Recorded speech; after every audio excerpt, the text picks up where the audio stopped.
Asal-usul kota Banjarmasin. Pada zaman dahulu kala, berdirilah sebuah kerajaan bernama Negara-daha. Kerajaan itu didirikan Putri Kalungsu bersama putranya, Raden Sari Kaburangan, alias Sekar Sungsang, yang bergelar Panji Agung Maharaja Sari Kaburangan. Konon, Sekar Sungsang seorang penganut Siwa.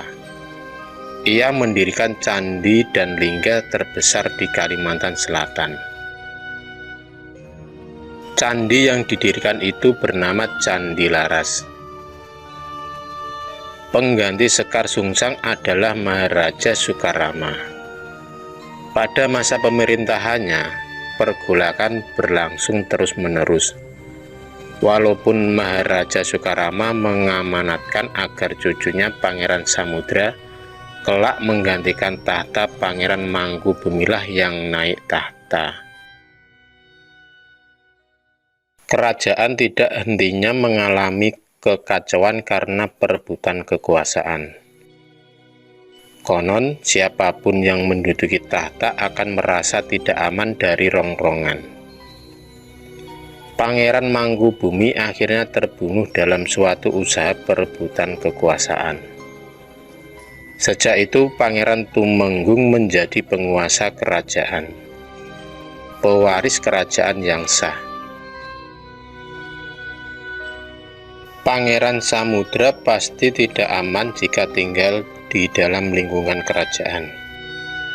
Atas bantuan patih kerajaan Negara-daha, Pangeran Samudra melarikan diri. Ia menyamar dan hidup di daerah sepi di sekitar muara Sungai Barito.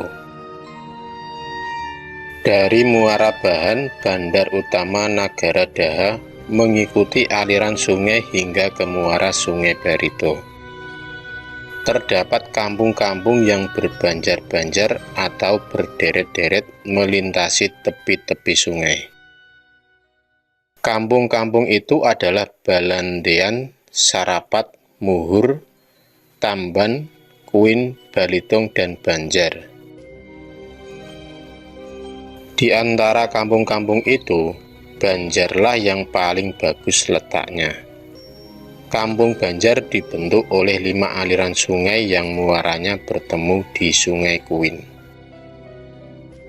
Karena letaknya yang bagus, Kampung Banjar kemudian berkembang menjadi bandar, kota perdagangan yang ramai dikunjungi kapal-kapal dagang dari berbagai negeri.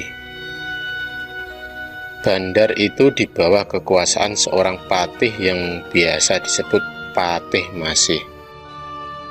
Bandar itu juga dikenal dengan nama Bandar Masih.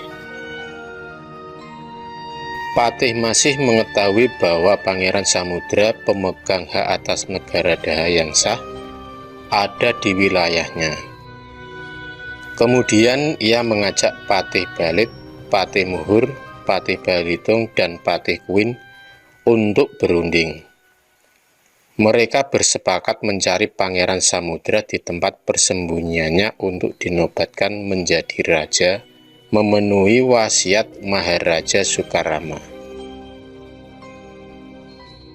Dengan diangkatnya Pangeran Samudra menjadi raja dan Bandar Masih sebagai pusat kerajaan sekaligus bandar perdagangan, semakin terdesaklah kedudukan Pangeran Tumenggung. Apalagi para patih tidak mengakui lagi sebagai raja yang sah. Mereka pun tidak rela menyerahkan upeti kepada Pangeran Tumenggung di Negara-daha. Pangeran Tumenggung tidak tinggal diam menghadapi keadaan itu. Tentara dan armada diturunkannya ke Sungai Barito, sehingga terjadilah pertempuran besar-besaran. Peperangan berlanjut terus, belum ada kepastian pihak mana yang menang. Patih menyarankan kepada Pangeran Samudra agar minta bantuan ke Demak. Konon menurut Patih Masih, saat itu Demak menjadi penakluk kerajaan-kerajaan yang ada di Jawa dan menjadi kerajaan terkuat setelah Majapahit. Pangeran Samudra mengirim Patih Balit ke Demak. Demak setuju memberi bantuan, asalkan Pangeran Samudra setuju dengan syarat yang mereka ajukan, yaitu mau memeluk agama Islam. Pangeran Samudra bersedia menerima syarat itu. Kemudian sebuah armada besar pun pergi menyerang pusat kerajaan negara Daha.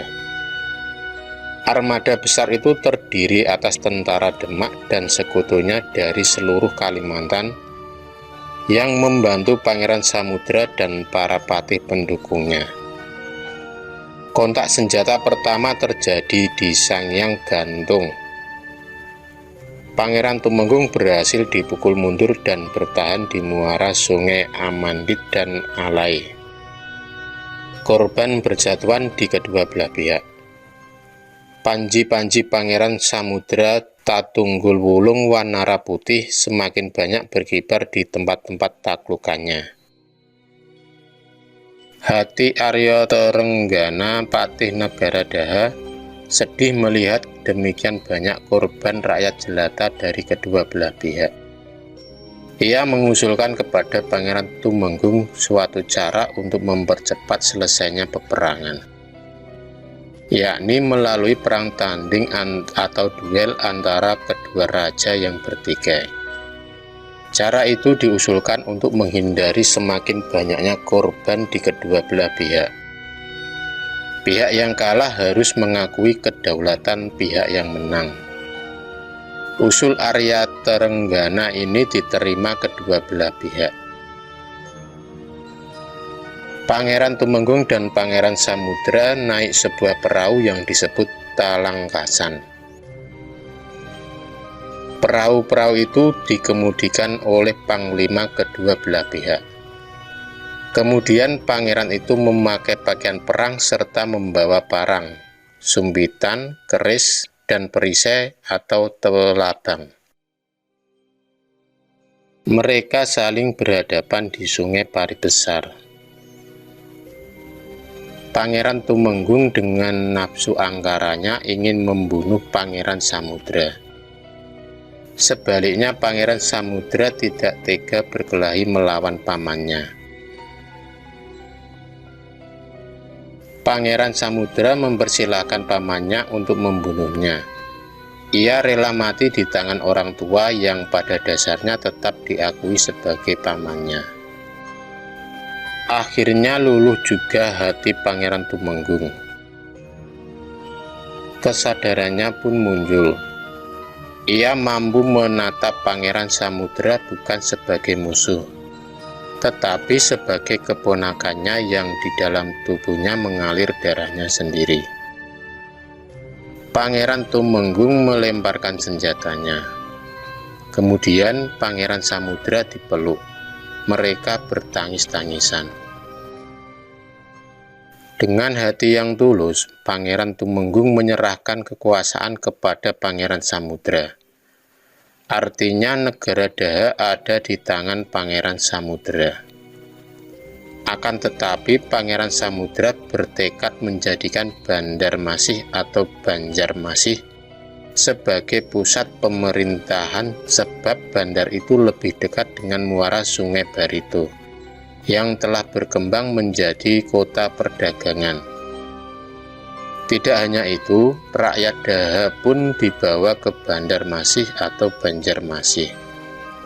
Pangeran Tumenggung diberi daerah kekuasaan di Batang Alai dengan 1.000 orang penduduk sebagai rakyatnya. Negara Daha pun menjadi daerah kosong.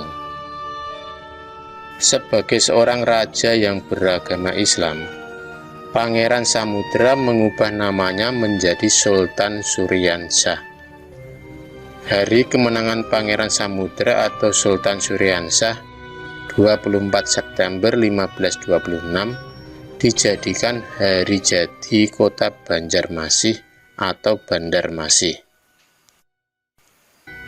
Karena setiap hari kemarau landang atau panjang, air menjadi masin atau asin, lama-kelamaan nama Bandarmasin atau Banjarmasih menjadi Banjarmasin. Itulah asal mula kota Banjarmasin. Terima kasih sudah menonton video cerita bergambar ini. Klik subscribe untuk terus berlangganan video-video cerita bergambar selanjutnya. Semangat berkarya!